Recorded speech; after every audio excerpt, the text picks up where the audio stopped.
Hello everyone, welcome to the Commerce IQ.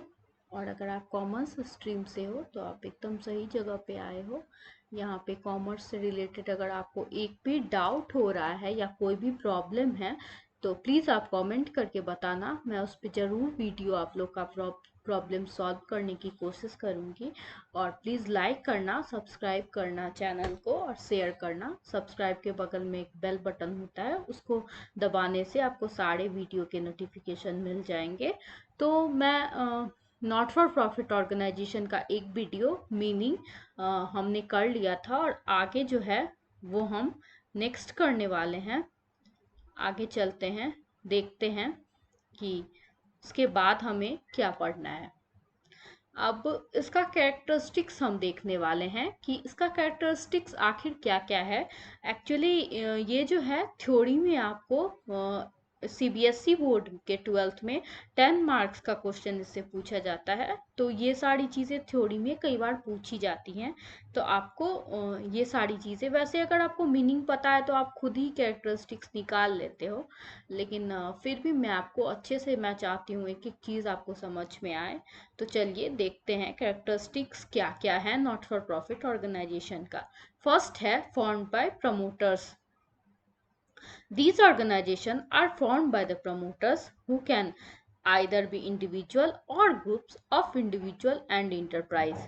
इसमें ये बोला गया है गाइस कि हमारा मतलब इसका जो फॉर्म किया, मतलब इसको कौन लोग बनाते हैं, तो इन्हें जो है वो प्रमोटर बनाते हैं। प्रमोटर या कोई इंडिविजुअल भी हो सकता है या ग्रुप्स ऑफ इंडिविजुअल भी हो सकता है। ये ये सारे एलिजिबल हैं, ये लोग जो है इसको बना सकते हैं, मतलब फॉर्म कर सकते हैं। सेकंड है सेपरेट एग्जिस्टेंस। सेपरेट एग्जिस्टेंस मतलब कंपनी का उसके मेंबर्स को अगर कुछ हो भी जाए तो भी कंपनी का उससे कोई भी उस पर इफेक्ट नहीं पड़ेगा। कंपनी का काम जैसे पहले था वैसे ही अभी चलता रहेगा। सेपरेट एग्जिस्टेंस का मतलब यही होता है। आगे इसमें देखते हैं क्या क्या लिखा हुआ है। These organisation have separate existence from its members. The life of an NPO is unaffected by the life of its members. मतलब वही कि नॉट फॉर प्रॉफिट ऑर्गेनाइजेशन का जो लाइफ होता है वो अनअफेक्टेड होता है इसके मेंबर्स के लाइफ से। मतलब अगर इसके मेंबर्स के लाइफ का अगर उनका डेथ भी हो जाए तो भी एनपीओ पर उसका कोई भी इफेक्ट नहीं पड़ेगा। थर्ड है purpose. Its purpose is to further cultural, educational, religious, professional और पब्लिक सर्विस ऑब्जेक्टिव। मतलब इसका जो पर्पस होता है बहुत सारी चीज़ों के लिए ये बनाया जाता है। कल्चरल, एजुकेशनल, रिलीजियस, प्रोफेशनल और पब्लिक सर्विस। जैसे एजुकेशनल में आ जाते हैं बहुत सारे सरकारी कॉलेजेस जो होते हैं, फिर से और रिलीजियस में आ जाते हैं बड़े बड़े मंदिर जो हैं, मस्जिद जो हैं, और ये सब चीज़ें जो हैं वो रिलीजियस में आ जाती हैं। उसके बाद है form. It is set up as charitable society और ट्रस्ट। मतलब ये जो है फॉर्म कहाँ से किया जाता है, तो ये चैरिटेबल सोसाइटी और ट्रस्ट होते हैं जो इनको फॉर्म करते हैं। नो प्रॉफिट मोटिव, जैसे कि नाम से ही पता है कि इसका काम सर्विस देना या लोगों की सेवा के लिए ये काम करते हैं। ये मतलब एक अच्छे मोटिव से इनका जन्म होता है। मतलब इनका मकसद ये होता है कि ये लोगों की हेल्प करें। तो हमें पता है कि प्रॉफिट कमाना तो इनका एम नहीं ही होता है। इसमें पढ़ते हैं its aim is not to earn profit, however the organisation is capable of earning profit. Any surplus is used by the organization for its prescribed objective rather than distributing it among the members। मतलब ऐसा नहीं है कि ये profit earn नहीं कर सकते, profit earn कर सकते हैं, बट इन्हें प्रॉफिट अर्न करना नहीं होता है इनका मोटिव। तो इनका जो सरप्लस, हमको पता है कि यहाँ पे जो प्रॉफिट निकलता है उसको हम प्रॉफिट मोटिव में प्रॉफिट बोलते हैं, लेकिन यहाँ पे सरप्लस बोला जाता है। वो आगे आगे हम सारा कुछ पढ़ने वाले हैं।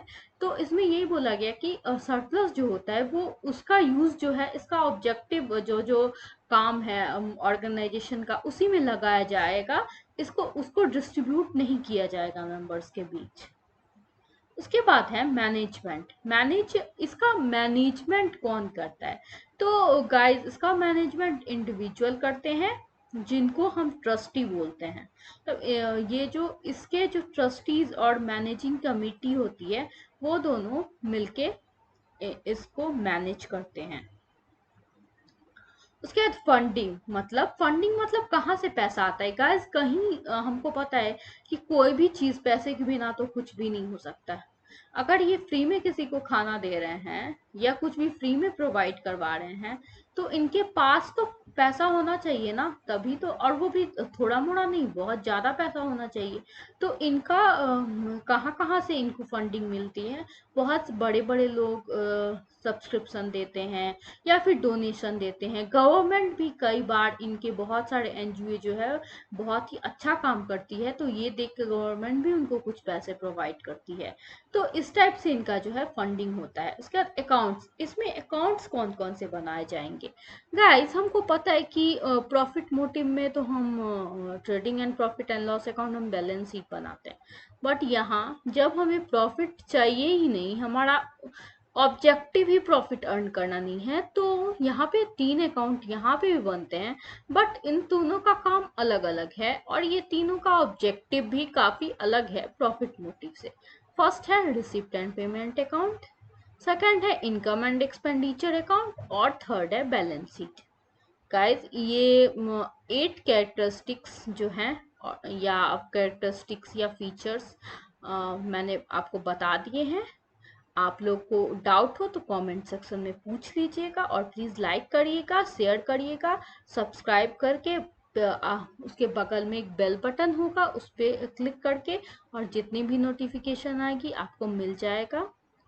तो पढ़ते रहिए और खुश रहिए। Have a nice day. Thank you so much.